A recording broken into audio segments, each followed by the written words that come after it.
Sara! Good morning, good afternoon, good evening, and good day. RJYC Vlog here.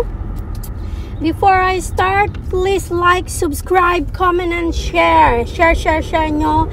Ito ang aking mga opinyones sa mga kaganapan sa bansang Pilipinas.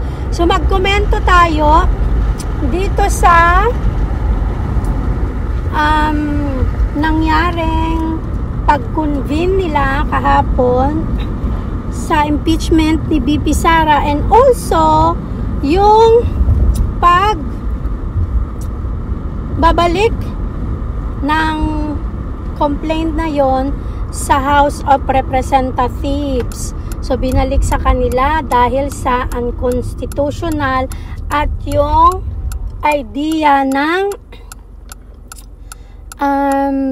ano bang tawag doon, yung ginamit nilang term, kasi 'di ba dapat meron lang isang beses ka lang mag-a-apply at isang beses ka lang pwedeng magpa-impeach ng isang tao sa gobyerno sa isang taon. Pero ang nangyari, ang gobyernong Bangag ay nagpa-impeach ng 4 na beses. At inupuan lang nila yung 3, tapos yung isa lang, yung pang-4 ang ginamit nila for the impeachment. So, I think in their rules, hindi pwede yon. So, napakatalino talaga ni Senator Cayetano, and I want to commend and congrats him for being so smart and for being so open to educating everyone in that Senate, lalo na yung mga bungol na gusto lang talagang gawin yang yung pag-i-impeach na yan para sa kanilang sariling kapakinabangan. At alam naman natin kung sino yan, diba? Yan ay si Hontivirus at yung mga kasamahan niya. Okay, so hindi na tayo magtataka kung sakali man na may bumoto pa rin na hindi pabor doon sa pagbabalik. Ibinalik nila ang bola. Ibinalik nila ang bola doon sa House of Representatives. So, yan ang kaganapan. Binalik nila ang bola sa House of Representatives. At ito ang masaklap dyan. That means na madidinig na yan sa 20th Congress pa. And also, hindi sila sure kung papayag yung nasa 20th Congress na ituloy yon, right? So, kumbaga 50-50 right now ang kabuhayan showcase package ni Romualdez.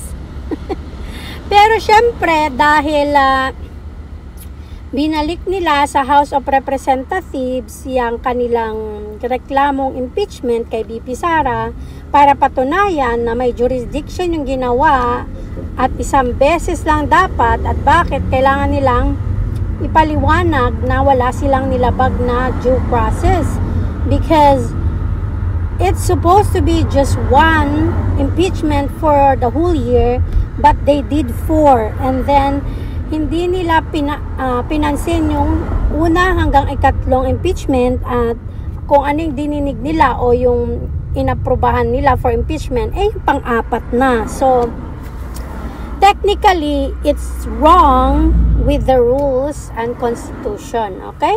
So, yun.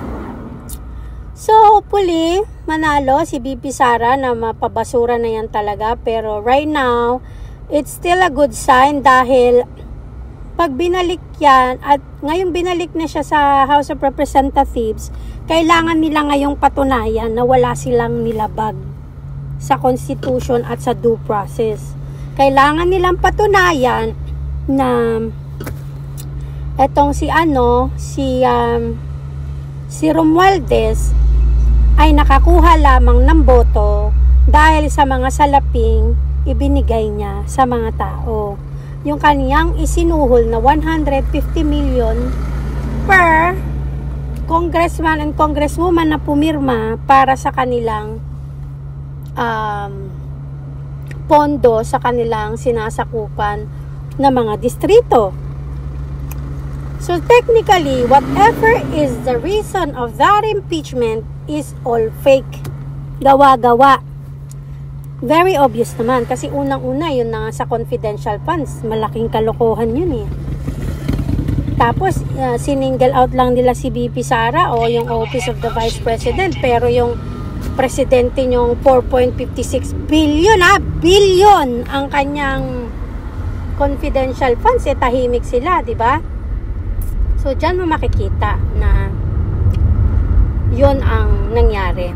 Na may pinapaboran talaga ang House of Representatives because the main reason why they impeach BP Sara is because they wanna kick her out and not being able to run anymore for any government position sa 2028. Yun lang talaga ang main reason dyan kung ba't nila ginawa yung mga ginawa nila. Ganun pa man, hindi sila magtatagumpay. At kahit kailan, hindi nagtagumpay ang kasamaan sa kabutihan. Okay? So, yun.